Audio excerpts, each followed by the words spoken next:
আমি কিছু শুটকি মাছ নিয়েছি এখানে, বোমলা শুটকি বলে এগুলো।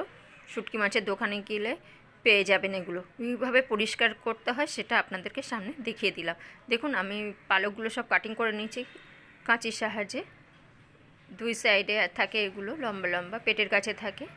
আর পেটের নাড়িটা শুকিয়ে গেছে, সেই নাড়িটাকে আমি ফেলে দেব। দেখুন খুব শুকিয়ে গেছে, আমি ওই জন্য নখ দিয়ে করে নিলাম, ফেলে দিলাম।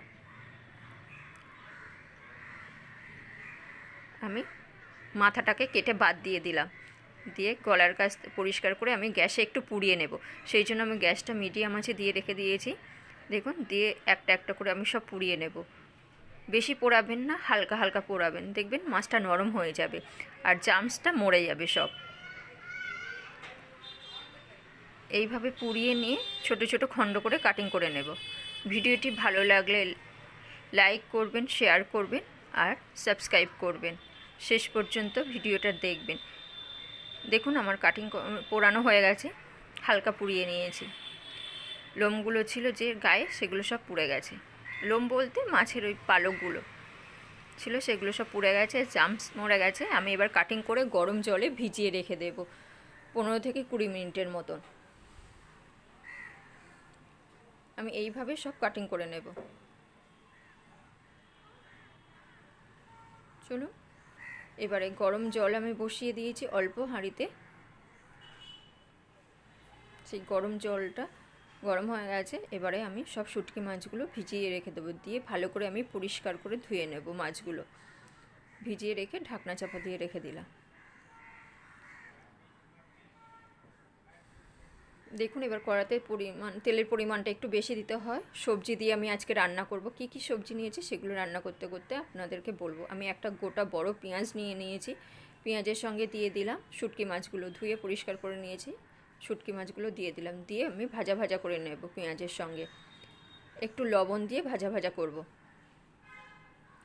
দিয়ে দেবো এবারে আদা রসুন পেস্ট 2 চামচ দিয়ে দিলাম। আদা রসুন পেস্ট দিয়ে আমি নাড়াচাড়া করব শুটকি মাছের সঙ্গে। মশলাটাকে কষিয়ে নেব যাতে মশলার কোনো গন্ধ না থাকে। একটু গরম জল রেডি করে রাখবেন আগের থেকে, সেই গরম জল একটু দিয়ে দেবেন মাছে। দেখুন আমি লঙ্কার গুঁড়ো দিয়েছি 2 চামচ, এটা লঙ্কার পরিমাণটা একটু বেশি দেবেন। হলুদ দিয়েছি 2 চামচ আর কাঁচা জিরে মরিচ দিয়ে দেবেন। জিরে মরিচের গুঁড়ো দেবেন আর কাঁচা জিরে দেবেন, দিয়ে কষাবেন মাছটাকে। একদম মশলাটাকে ভাজা ভাজা হয়ে যাবে, তারপরে গরম জল দিয়ে দেবো আমি। বারবার নাড়ছি আমি এখানে, আমি কোনো কাঁচা লঙ্কা ব্যবহার করব না।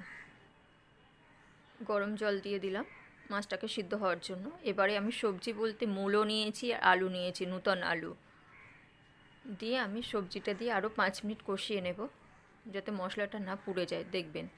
তারপরে নিয়েছি শিম, 3 খণ্ড করে নিয়েছি এক একটা শিম, দিয়ে শিমটা দিয়ে কষিয়ে নিলাম। নিয়ে এবারে জল দিয়ে দেব, দিয়ে আমি একটু ঢাকনা চাপা দিয়ে দেবো একটা গোটা বেগুন, সাদা বেগুন নিয়েছি। দেখুন আমি গোটা বেগুন দিয়ে দিয়েছি, জলটা যেই ফুটে গেছে, দিয়ে একদম ঢাকনা চাপা দিয়ে রেখে দিয়েছি। দেখুন আমার রান্নাটা হয়ে গেছে। কষা কষা করে তেল কষা রান্না করবেন, খেতে খুব সুস্বাদু হয়। একটা প্লেটে তুলে